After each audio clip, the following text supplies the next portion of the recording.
오늘은 큰 구렁텅이가 놓여 있어. 큰 구렁텅이가 놓여 있어.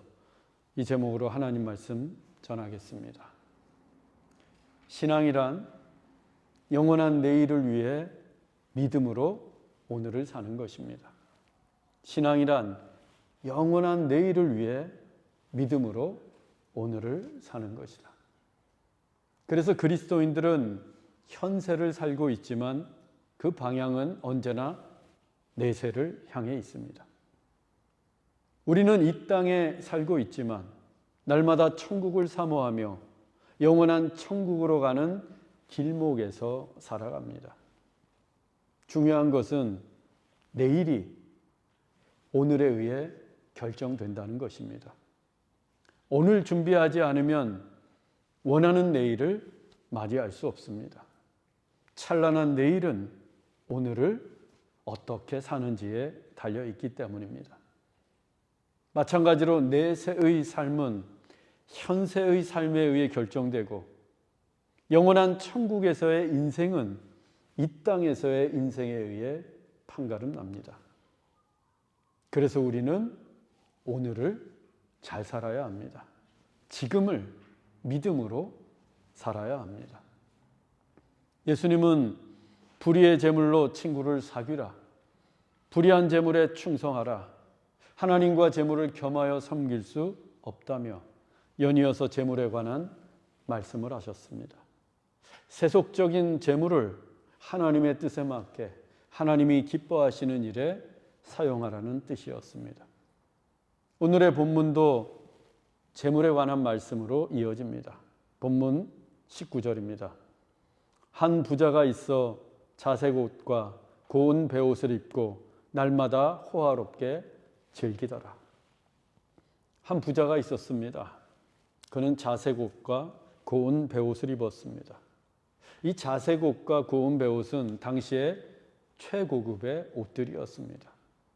자색 옷은 조개, 굴, 달팽이, 새우, 게 등에서 채취한 파란색, 다몽색, 주황색, 보라색 등의 염료를 천에 물들인 것으로 300데나리온 이상 되는 최고가의 옷이었습니다. 당시에 왕족이나 귀족 또는 큰 부자들만 입을 수 있었습니다. 한 데나리온이 하루치 일당이라고 했습니다. 300데나리온 이상 되는 자색 옷은 그러니까 1년을 꼬박 일해서 한 푼도 쓰지 않고 모아야 살 수 있는 값비싼 옷이었던 거예요.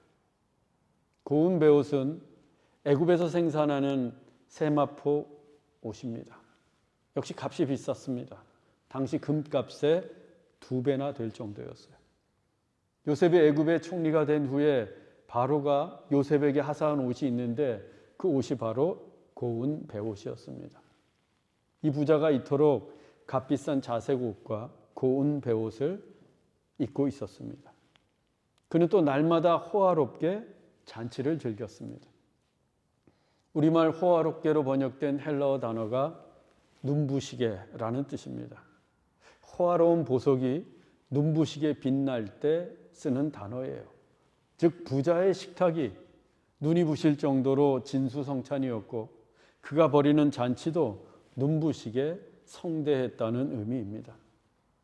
이 부자가 값비싼 자색 옷과 고운 베옷을 입고서 눈이 부실 정도로 호화로운 잔치를 날마다 벌였으니 그가 얼마나 큰 부자인지 알 수 있습니다.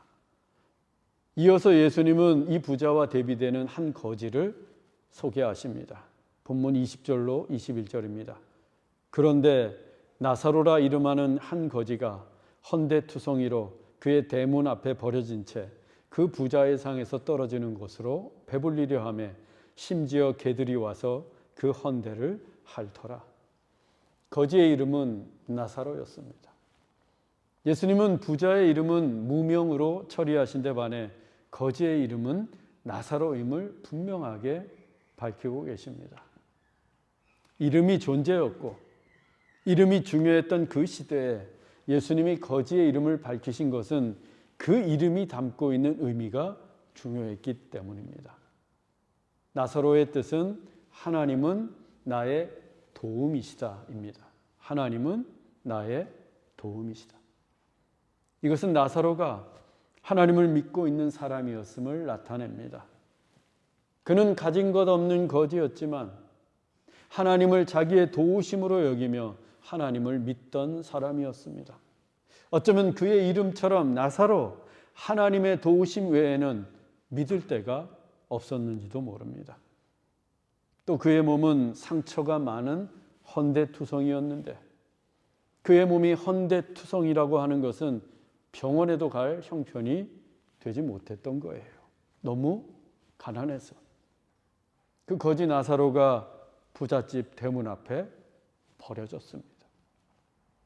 버려졌다는 것은 스스로 움직일 수 없는 병을 앓고 있거나, 예를 들면 다리를 전다거나 중풍병자와 같은, 혹은 너무 굶주려서 기력이 쇠해 움직일 수 없는 그를 누군가 부잣집 대문 앞에 던져놓은 겁니다. 이 본문에서 대문으로 번역된 단어는 성전문이나 궁궐문을 가리킵니다. 즉 대궐처럼 큰 대저택의 대문 앞에 나사로가 버려졌어요. 혹시라도 그 부잣집 상에서 떨어지는 것으로 그의 배를 채울 수 있을까 해서였습니다. 당시 유대인들은 손으로 식사를 했습니다. 부잣집의 잔치상 호화로웠으니 기름기와 양념이 많은 요리들로 가득했을 거예요. 그 음식들을 손으로 먹고 나면 금세 손이 더러워집니다. 끈적끈적해지고.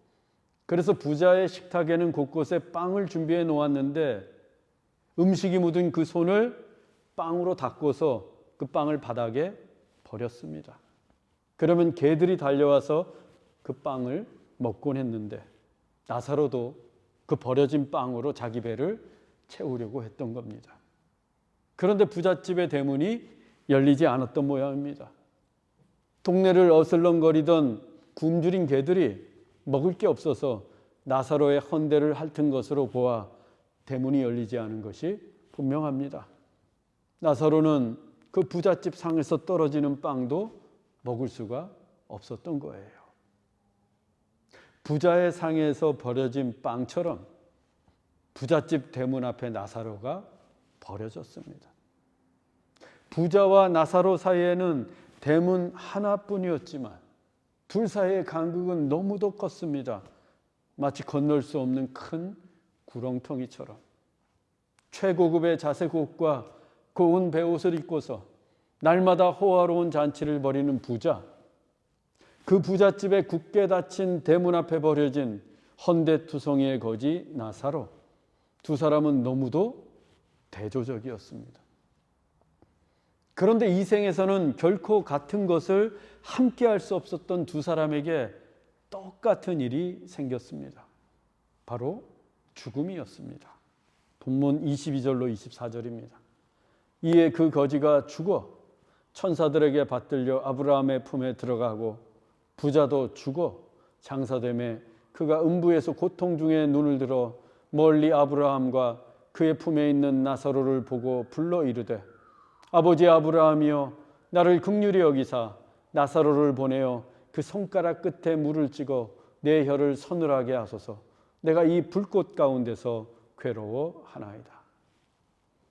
부자의 상에서 떨어진 것조차 얻어먹지 못한 나사로가 끝내 죽었습니다. 그는 부잣집 대문 앞에 버려진 채로 굶주림과 상처의 고통 속에서 홀로 쓸쓸히 죽음을 맞이했어요. 그 나사로를 천사들이 받들어 아브라함의 품에 들어가게 했습니다. 아브라함의 품은 유대의 묵시 문학의 표현으로 하나님의 나라, 천국을 의미합니다. 하나님을 나의 도움이시라 라고 여기면서 하나님을 믿었던 나사로는 구원을 받아 천국으로 올려졌던 겁니다. 한편 부자도 거지와 마찬가지로 죽었습니다. 자색 옷과 고운 베옷을 입고 날마다 호화로운 잔치를 벌였던 부자도 죽었습니다. 제 아무리 부자라고 해도 언젠가는 죽습니다. 죽음은 누구도 피할 수 없는 미래입니다. 부자든 거지든 똑같이 찾아오는 것이 죽음이에요. 언젠가는 저도 죽고 여러분도 죽음을 맞이하게 될 것입니다. 중요한 것은 그 죽음이 닥치기 전에 잘 살아야 한다는 겁니다. 죽음이 닥치기 전에 우리는 잘 살아야 합니다. 왜? 죽음 이후의 세계는 이 생의 오늘을 어떻게 살았는지에 의해 결정되기 때문입니다. 죽음 이후의 세계는 이 생의 오늘을 내가 어떻게 살았는지에 의해 결정이 됩니다. 오늘은 결코 영원하지 않습니다. 그날은 도적같이 찾아옵니다. 오늘 내가 잘 살아야 그날에 두려움이 없습니다. 거지에게 인색했던 부자, 그것도 자기 집 대문 앞에 버려진 거지에게 참으로 인색했던 부자는 죽고 난 후에 음부로 떨어졌습니다. 음부는 영원히 고통받는 죽음의 세계로서 지옥을 의미합니다. 부자는 죽고 난 후에 지옥에 떨어졌던 거예요. 그 지옥에서 부자가 눈을 들어보니 저 멀리에 아브라함과 그의 품에 안겨있는 나사로가 보입니다. 자신은 지옥불 한가운데에서 괴롭게 고통을 받고 있는데 나사로는 편안히 아브라함의 품에 안겨 있습니다. 지옥에 있는 게 고통스럽기도 했고 또 천국에 간 나사로가 셈이 났는지 부자는 아브라함에게 청을 했습니다. 아버지 아브라함이여, 나를 긍휼히 여기사 나사로를 보내어 그 손가락 끝에 물을 찍어 내 혀를 서늘하게 하소서. 내가 이 불꽃 가운데서 괴로워하나이다. 부자는 아브라함을 아버지 아브라함이여 라고 불렀습니다. 자신이 아브라함의 혈통을 지닌 아브라함의 자손임을 밝힌 것입니다. 유대인들은 아브라함의 자손이기만 하면 무조건 천국에 간다고 여겼습니다. 그러니 부자는 자신이 지옥에 떨어진 게 이상하기만 합니다. 그래서 부자는 아브라함에게 저 나사로를 보내어 그의 손가락 끝에 물을 적셔 자기 혀를 서늘하게 해달라고 청을 했습니다. 그런데 여기에서 우리가 주목해야 할 것은 이 부자가 나사로의 이름을 불렀다는 것입니다. 즉 생전에 그는 자기 집 대문 앞에 버려진 거지가 나사로였음을 알고 있었던 거예요.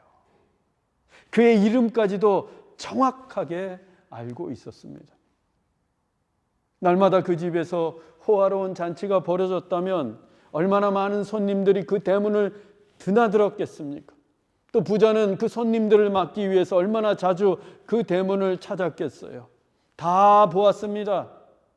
부자를 비롯해 그곳을 드나드는 모든 사람들이 대문 앞에 버려져 있는 나사로를 보았어요. 그리고 서로 말했을 것입니다. 거지 나사로가 대문 앞에 버려져 있다고. 하지만 부자는 나사로를 거들떠 보지도 않았습니다. 오히려 대문을 굳게 걸어 잠그고 나사로를 외면했습니다. 그 대문으로 수도 없이 많은 사람들이 들어오고 선물도 들어오고 음식도 들어옵니다. 하지만 나사로는 들어오지 못했습니다. 부자가 마음에서부터 그 나사로를 버렸기 때문입니다. 부자는 마음의 문도 닫았고 자기 집 대문도 닫았습니다.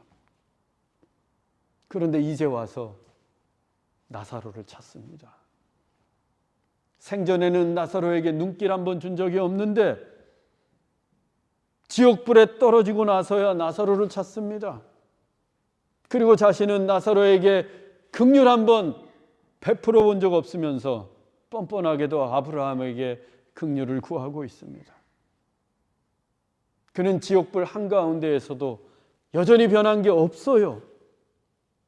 생전에 나사로를 돌보지 못한 것을 후회하고 한탄해야 하는데 지옥불에 떨어졌으면 내가 왜 이렇게 살았는지 참회해야 하는데 그는 변한 게 없습니다.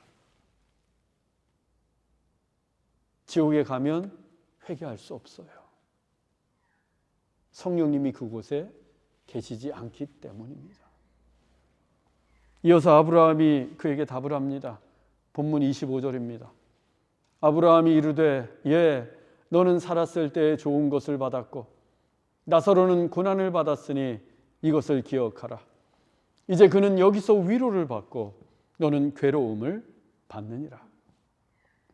이 말씀을 오해하면 부자는 이 생에서 좋은 것을 누렸으니 죽어서는 지옥에서 괴로움을 당해도 되고, 거지는 이 생에서 고난을 받았으니 죽어서는 천국에서 위로를 받아도 된다라고 해석할 수 있어요. 하지만 그 뜻이 아닙니다. 생전에 부자로 살았다고 해서 지옥에 가는 게 아니에요. 부자들이 다 지옥 간다면 우리는 일할 필요가 없습니다. 돈 벌 이유가 없어요. 돈이 많아지면 지옥 가는데 왜 돈을 모으고 저축을 합니까? 부자라고 해서 지옥 가는 게 아닙니다. 부자도 얼마든지 천국에 갈 수 있습니다. 이 부자가 아버지라고 부르고 있는 아브라함만 해도 그렇습니다. 아브라함은 당대의 거부였어요. 그에게는 은과 금과 가축이 풍부했고, 그가 거느리는 프라이빗 아미, 사병만 해도 318명이나 되었습니다. 아브라함은 고향 땅을 떠나온 이민자인데 더 큰 부자가 되었어요. 그래서 조카 롯과 함께 지낼 수 없을 정도가 됩니다. 양떼가 너무나 많아져서. 그때 아브라함이 롯에게 아주 유명한 말을 하잖아요. 내가 좌하면 나는 우하고 내가 우하면 나는 좌하겠다. 아브라함은 롯에게 먼저 좋은 땅을 양보했습니다. 아브라함이 좋은 땅을 양보한 것은 그만큼 롯을 사랑했던 것이고, 동시에 그 땅을 양보해도 될 만큼 충분히 큰 부자였기 때문입니다. 또 아내 사라가 죽었을 때에는 그녀를 묻기 위해서 막벨라굴을 은 400세겔을 주고 삽니다. 당시 1년치 연봉이 은 10세겔이었어요. 그러면 은 400세겔이면 무려 40년치 샐러리, 연봉이 돼요. 그 큰 돈을 한 번에 탁 지불하고 무덤을 살 정도로 아브라함은 대단히 큰 부자였습니다. 그런데 그 아브라함이 지금 천국에 있습니다. 거지 나사로와 함께 천국에 있어요. 즉 이 부자는 단지 부자였기 때문에 지옥불에 던져진 게 아니라는 거예요. 그가 하나님을 믿지 않았기 때문입니다. 하나님과 재물을 겸하여 섬길 수 없는데, 재물을 섬기면 하나님을 미워할 수밖에 없는데, 그는 재물을, 만몬을 섬기는 자였습니다. 만일 그가 하나님을 섬기는 자였다면 자기 집 대문 앞에 버려진 나사로를 그렇게 굶어 죽도록 외면하지 않았을 거예요. 구약 성경을 보세요. 하나님이 끊임없이 가난한 자들을 돌보라, 고아들을 돌보라, 과부를 돌보라 라고 말씀하고 계십니다. 그래서 추수할 때에도 곡식을 다 베지 말라고 하시고, 땅에 떨어진 이삭이나 과일도 줍지 말라고 하세요. 그것은 순전히 가난한 자들을 돌보시기 위함이었습니다. 그런데 자기 집 식탁에서 날마다 호화로운 잔치를 벌이면서도 자기 집 대문 앞에 버려진 거지는 거들떠보지도 않았던 그가 과연 하나님을 믿는 자라고 할 수 있겠습니까? 불의의 재물을 가지고 오로지 자신만을 위해서 오늘을 흥청망청 살았을 뿐, 죽음 이후의 내일은 전혀 준비하지 않았습니다. 그는 철저하게 재물을 숭배하는 자였어요. 하지만 음부에 떨어진 그는 그 많은 재물로도 단 한 방울의 물도 살 수 없었습니다. 죽고 나면 재물은 아무 소용이 없기 때문입니다. 여러분, 재물 쌓아놓고 저 세상 가져갈 수 없어요. 재물을 쌓는 데만 관심을 갖게 되면 죽음 이후를 대비할 수 없습니다. 재물은 이 땅에서 다 쓰고 가는 거예요. 가난하고 소외된 이웃들을 위해서 다 쓰고 가도록 하나님이 주신 축복이 재물입니다. 내 배만 불리고 이기적인 삶을 살라고 하나님이 물질의 복을 주신 게 아니라는 거예요. 나를 통로로, 축복의 통로 여러분 좋아하시잖아요. 나를 축복의 통로로 삼으시기 위해 하나님께서 재물의 복을 주시는 거예요. 그런데 한 푼도 쓰지 않고 이 부자처럼 내 집 대문 앞에 버려진 거지 나사로를 보면서도, 그의 이름을 알고 있으면서도 외면하고 모른 척했다. 지옥불에 떨어져 물 한 방울도 살 수가 없습니다. 죽고 나면 재물은 아무 소용이 없기 때문이에요. 하나님은 외모가 아니라 중심을 보신다고 했습니다. 하나님은 이 부자의 중심을 보셨습니다. 재물을 섬기고 있고 재물이 우상이 된 그의 중심을 보셨습니다. 하나님을 믿지 않고 있음을 하나님께서 보셨습니다. 그 때문에 음부에 떨어진 거예요. 부자여서가 아니라 하나님을 믿지 않아서 지옥불에 떨어진 겁니다. 그리고 한번 천국과 지옥으로 갈린 인생은 그것으로 영영 끝이에요. 본문 26절입니다. 그뿐 아니라 너희와 우리 사이에 큰 구렁텅이가 놓여 있어 여기서 너희에게 건너가고자 하되 갈 수 없고 거기서 우리에게 건너올 수도 없게 하였느니라.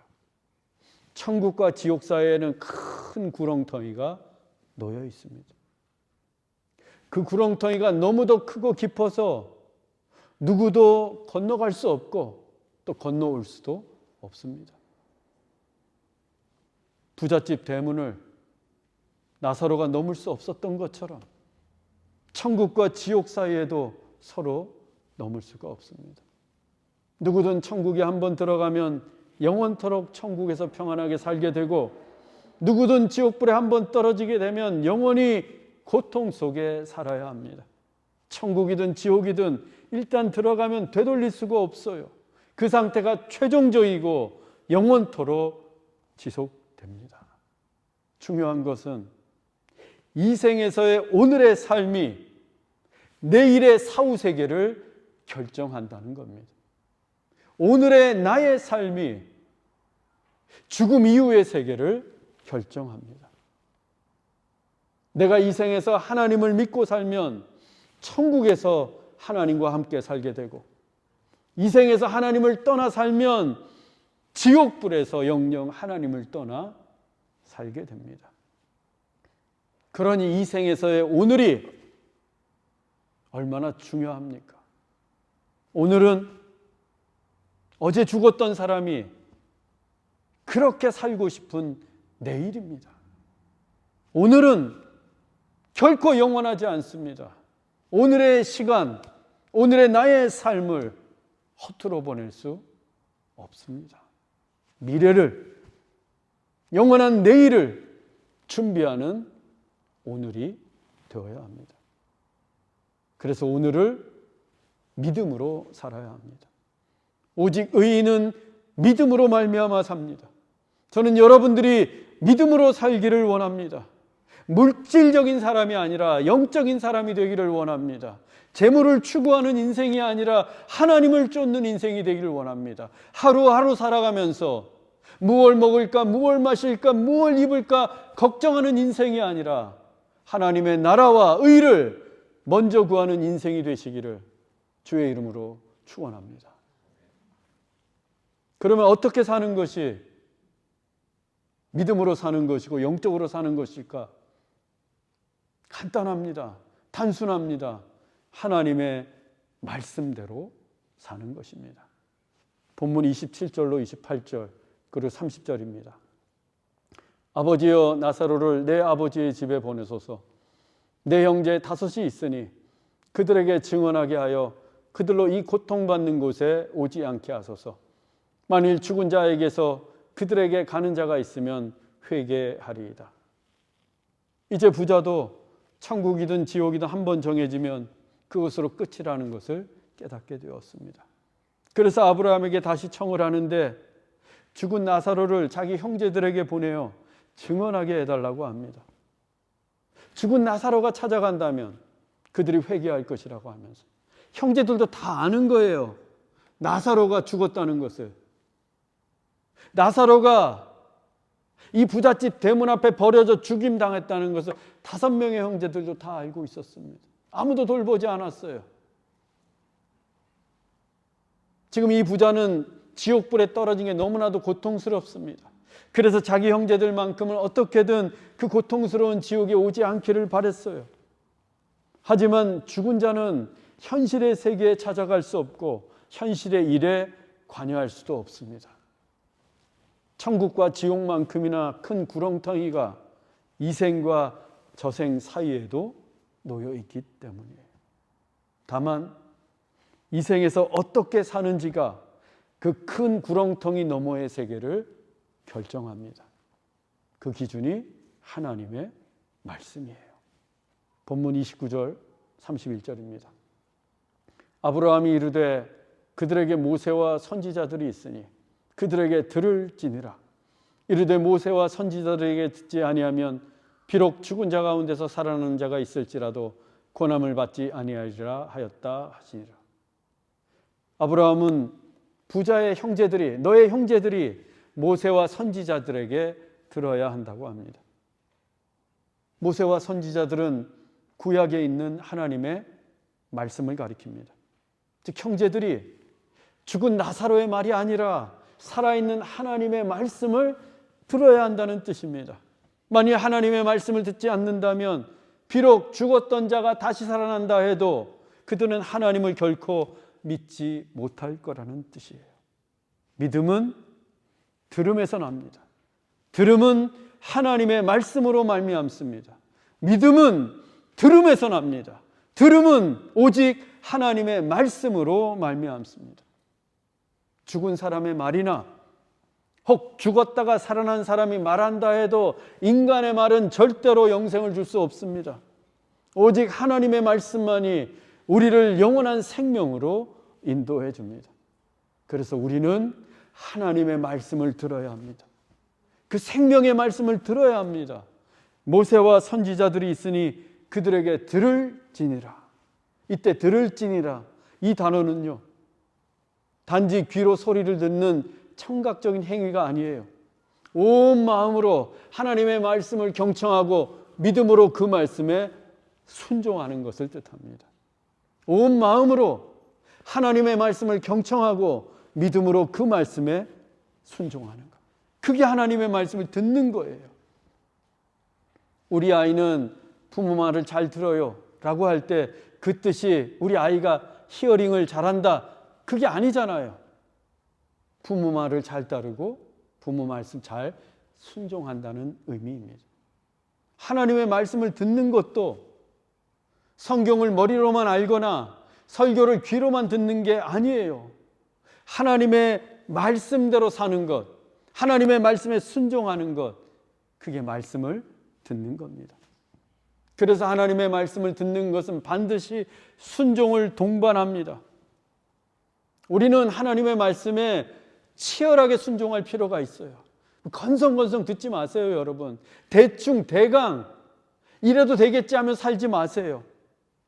오늘 주어진 나의 하루를 하나님의 말씀에 치열하게 순종하면서 살아야 합니다. 날마다 그렇게 살아야 돼요. 왜?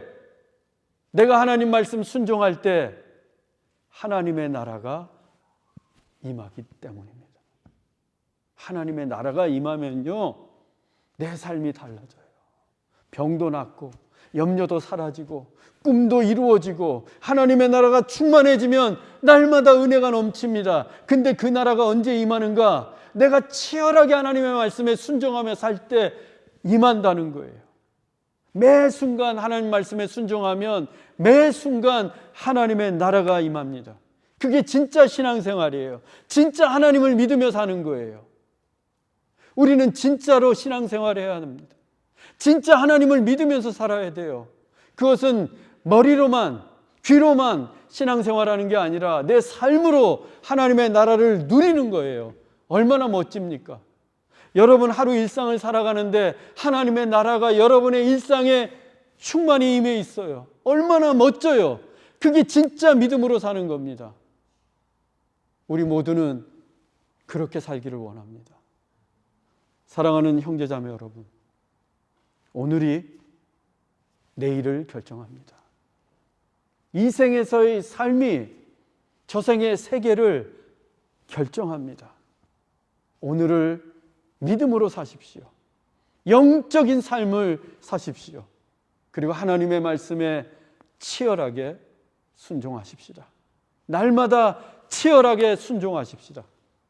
그래서 매 순간 하나님의 나라를 누리고 큰 구렁텅이 너머에 있는 저 천국이 우리의 영원한 본향이 되기를 주 예수 그리스도의 이름으로 축원합니다. 기도하겠습니다. 사랑이 풍성하신 하나님, 오늘을 믿음으로 하나님을 섬기며 살게 하옵소서. 세상 사람들이 재물을 쫓고 재물을 섬기며 살 때에 우리는 오직 하나님만 섬기며 살기를 원합니다. 우리에게 굳센 믿음을 주옵소서. 매일같이 닥치는 오늘을 믿음으로써 하나님의 말씀에 치열하게 순종하며 살게 하옵소서. 날마다 그 치열한 순종을 반복하며 살게 하옵소서. 그래서 매 순간 하나님의 나라를 누리며 또한 큰 구렁텅이 너머에 있는 천국으로 우리를 인도해 주옵소서. 길이요 진리요 생명이신 예수 그리스도의 이름으로 기도하옵나이다. 아멘.